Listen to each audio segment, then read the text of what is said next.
Well, now that we have spoken about the various men that held the position of Master of Ordnance, in this second part we'll look at what exactly they were in charge of. The content of an artillery train is massive. I cannot overstate just how much was involved in the logistics of the movement and action of heavy guns.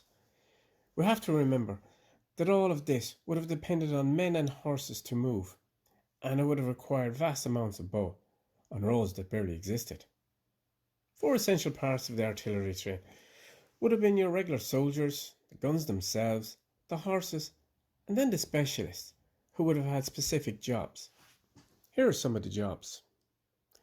Comptroller was basically an accountant. Commissary of artillery, who was responsible for buying the artillery pieces and sorting them.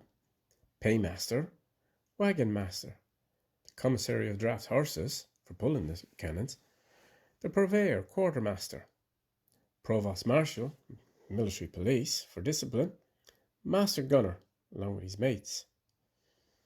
You would have also needed surgeon, tent keepers, farriers, the guys to shoe the horses, they've got to be looked after, master carpenter, along with blacksmiths, master wheelwright, master collier maker, who have had to make the collars for the horses.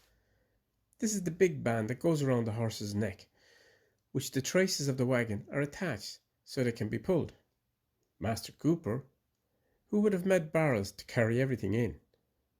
Gunners, kettle drummers. Not only all those guys, but we would have also needed engineer officers, as engineers were seen as vital to artillery. As they were the guys who could build things, they were also seen as the guys who could take them down too as well. You had fire masters, petardiers. So petardiers might not have been used at Aughrim, but they probably would have been at Athlone, because these guys were in charge of a very small and very dangerous bomb, used frequently during sieges and that, to bring down doors and walls.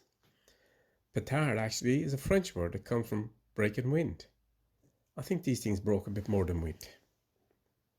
All of these fellas would have had their assistants. Metros, conductors, carters, pioneers, with a lot of civilians working as well among the train. There was also a specialist unit associated with the artillery train, and these were the fusiliers.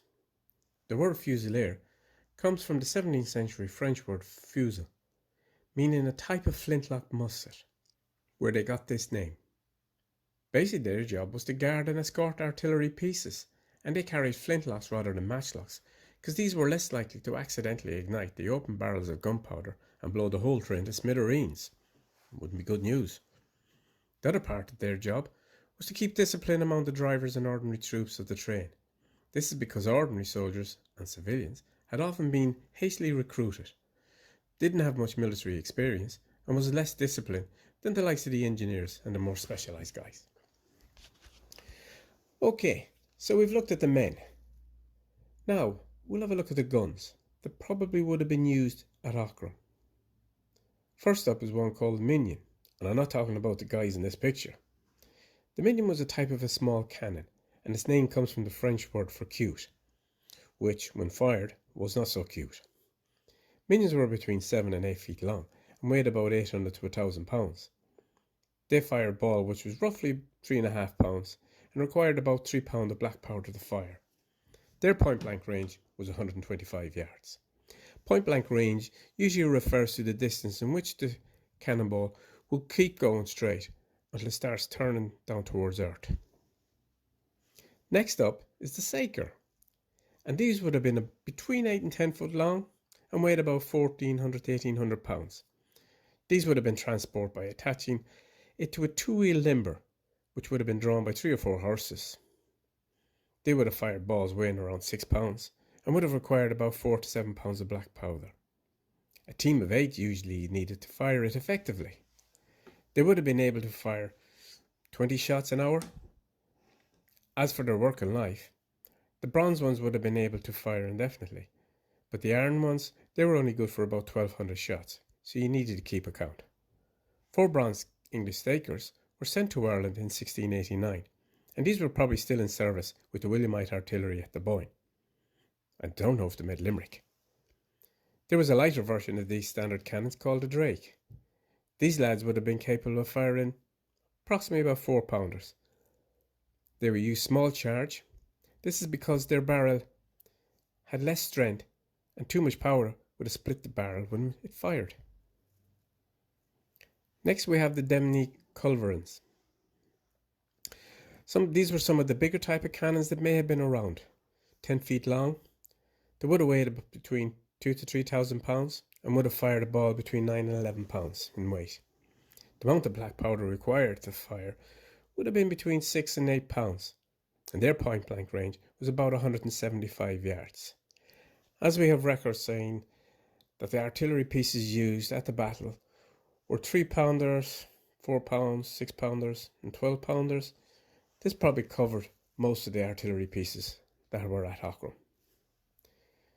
So now we've talked about the guns, we'll now have a look at the type of shot they fired.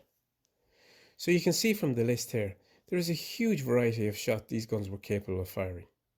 I'm going to stick with ones that were most likely have been used at Aughrim. First up, there's round shot, also called solid shot, cannonball, or simply ball. These are the ones that we're most familiar with. They're your typical cannonball, so they're a solid round projectile. And in the period we're looking at here, they were made up from iron. I've mentioned before all the different ball sizes, and if you get a chance to visit the centre in Aughrim, you can see the various sizes on display there. Next up is chain or split shot. So these were two balls which were linked by a length of chain or a solid bar. Mostly these would have been used at sea to slash through the riggings and sails of an enemy ship. It's been speculated that this type of shot could have been the one that took Saint Root's head, but in truth, it could have been any that are mentioned. Or it could even have been a piece of debris from a shot, like a tree branch. We can only guess at this stage, until we find the body. Next is shell. So shell are made of iron with a cavity packed with a charge of powder. These would have been used against an enemy battery to destroy wagons, breastworks, and the opposition's artillery. Next we have grape or canister shot. Grape shot and canister shot worked on the same principle and are probably one of the more cruel types of shot. Basically these work like a giant shotgun. There's lots of small lead balls which are placed in a metal can or canvas sack.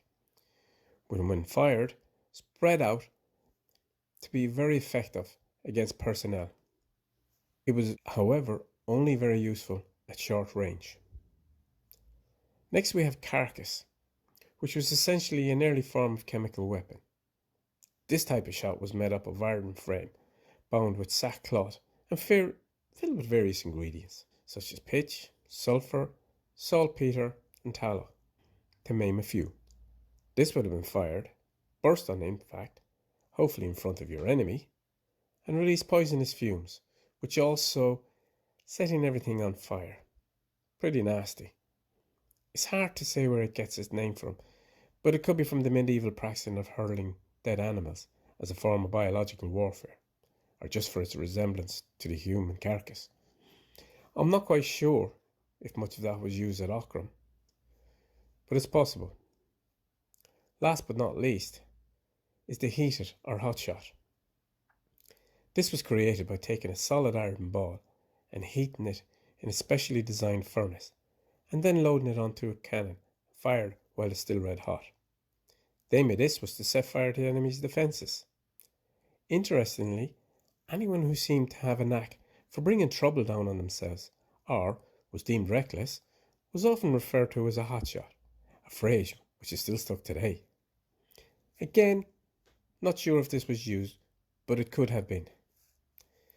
So that's as much as I can say today. I hope you've enjoyed it and haven't bored you to tears. You can find us on Facebook, Twitter, Instagram and YouTube at 1691 Aughrim, which we update when we find information. If you want a guided tour of the battlefield, message us on Facebook or Twitter and we'll see if we can do something for you. Thanks for listening and hopefully see you all in Aughrim soon. Slán.